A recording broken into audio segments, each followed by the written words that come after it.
गई ज्ञान भक्ति में जिनके हृदय में, तो वही भक्त भक्ति से प्रभु को रिझाते हैं। माता सत्य अनुसुईया ब्रह्मा विष्णु को तुलना में झुलना ललना बना कर खिलाती है। आज के माहौल में भजन के 50% लोग आशिक बा और 100% लाइदारी के। ऐसे ही जान जाई एक लड़का एक लड़की से मोहब्बत करके और उत्तर प्रदेश में दिन रात भट्टी के सोजा रहता, रोज दारू पियता। लड़कवा कहता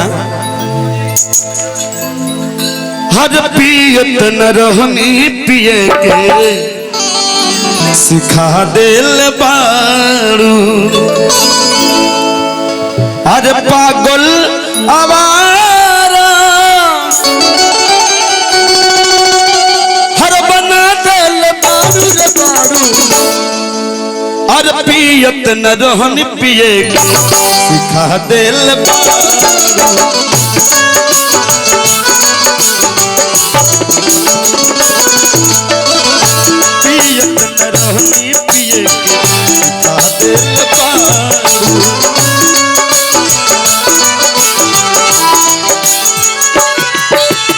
अरे पगली जिंदगी में आई थी कहानी बनकर और मेरी निगाहों में बसी थी जिंदगानी बनकर। जिसको मैंने अपने पलकों से सजा के रखा वो मेरे पलकों से निकल गई पानी बनकर।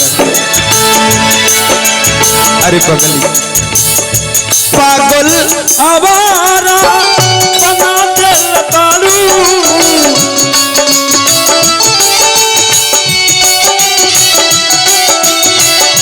पागल आवारा बना देल बारू रे बारू। पियत न रहन पिए सिखा देल बारू।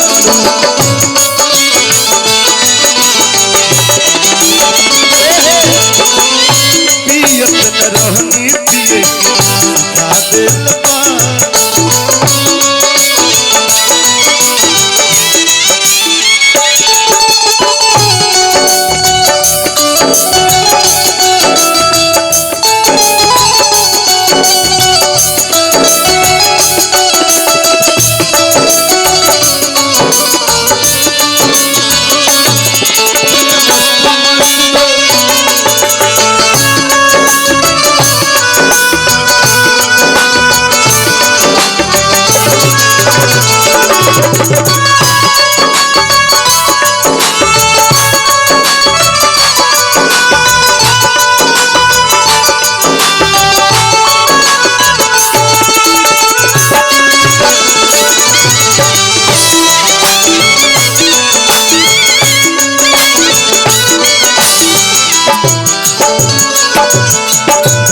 लड़के क्लास किया पागल।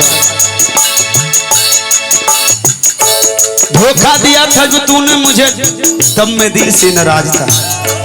धोखा दिया था जब तूने मुझे तब मैं दिल से नाराज था।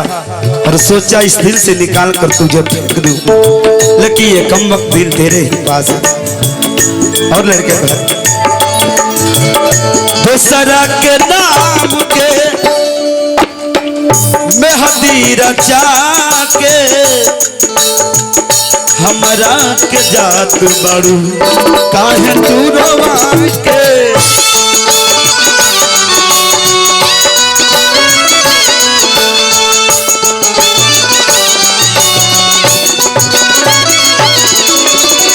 अरे पगली दूसरा के नाम के मेहंदी रचा के हमरा के जात बारू काहे तू रोवा के।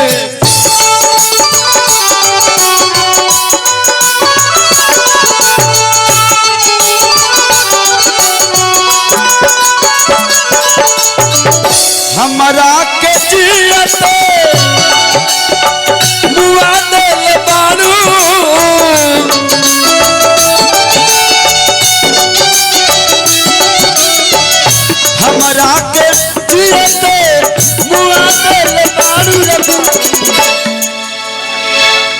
पियत न रहनी पिए सिखा दिल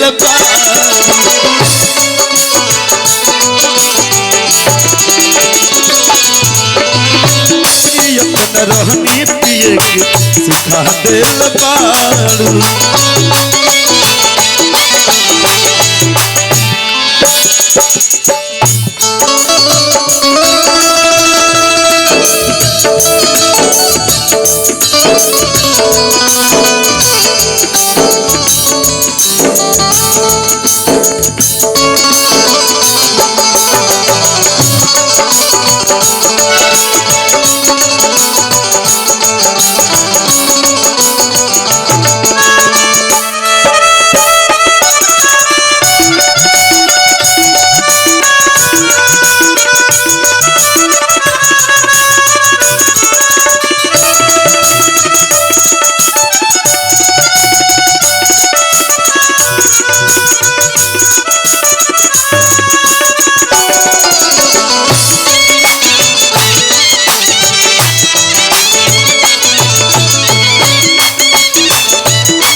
लड़का का से सुना हसमुख मुकेश के पल में बिसरैलू दूसरा के नाम के चंद्रा लगैलू।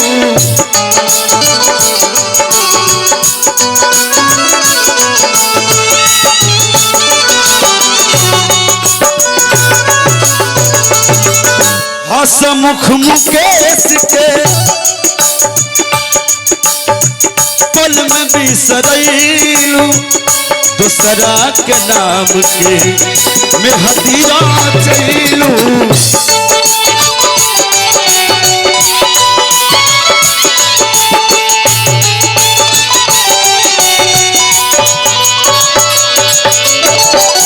पागल आवारा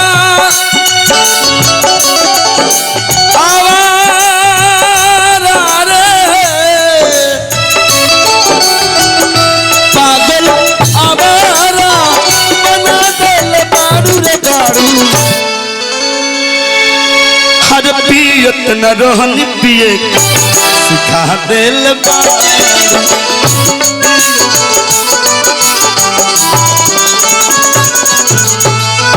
पियत न रहनी पिए के सिखा दिल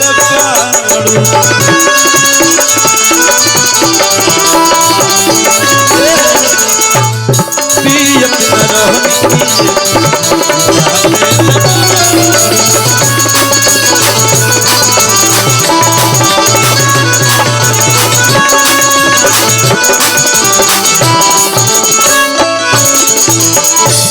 अब तने एगो नाचे वाला डांस हो जाना एगो